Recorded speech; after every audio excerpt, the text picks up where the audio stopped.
എന്ന് പറഞ്ഞാൽ ഒരു വിപ്ലവകാരിയാണെന്നുള്ളത് നമുക്കറിയാം. അതുകൊണ്ട് തന്നെയാണ് ദി റവല്യൂഷണറി റാപ്പർ എന്ന് പേര് കൊടുത്തിരിക്കുന്നത്. അപ്പോൾ അതിൽ പറഞ്ഞിരിക്കുന്നത് വേടൻ എന്നത് മലയാളത്തിൽ വേട്ടക്കാരൻ എന്നാണ് അർത്ഥം. വിപ്ലവാത്മക ചിന്താഗതിക്കാണ് വേടൻ ഊന്നൽ കൊടുത്തിരിക്കുന്നത്.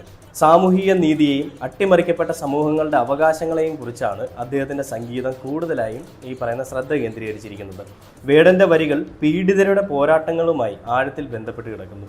അദ്ദേഹത്തിൻ്റെ പാട്ടുകൾ കേൾക്കപ്പെടാതെ പോകുന്നവർക്കൊരു ശബ്ദമായി പ്രവർത്തിക്കുന്നു. അതായത് പ്രതികരിക്കാൻ ശേഷിയില്ലാത്തവർക്കൊരു ശബ്ദമായിട്ട്, നിശബ്ദരാക്കപ്പെട്ടവരുടെ ശബ്ദമായിട്ട് വേടൻ്റെ ഈ പറയുന്ന വരികൾ ഒരു പ്രവർത്തിച്ചു വരും നമ്മുടെ കേരളത്തിൽ, അല്ല നമ്മുടെ സമൂഹത്തിൽ. തൻ്റെ സംഗീതത്തിലൂടെ മലയാളം റാപ്പ് രംഗത്ത് വേടൻ പ്രതിരോധത്തിൻ്റെയും ശക്തിപ്പെടുത്തലിൻ്റെയും പ്രതീകമായി മാറിയിട്ടുണ്ട് എന്നുള്ളൊരു കാര്യത്തിൽ യാതൊരുവിധ സംശയവുമില്ല. അതുകൊണ്ട് തന്നെയാണ് വേടൻ്റെ പാട്ട് എന്തുകൊണ്ട് കേരള സർവകലാശാലയിൽ പഠിപ്പിക്കണമെന്നുള്ളൊരു തീരുമാനത്തിലേക്ക് നമ്മുടെ ഈ പറയുന്ന കേരള സർവകലാശാല എത്തിയിരിക്കുന്നതെന്ന് നമുക്ക് ഈ ഒരു കാര്യം കാണുമ്പോൾ മനസ്സിലാവും. അപ്പോൾ ഇതിൽ ഒരു കമൻറ്റ് ഞാൻ കണ്ടു.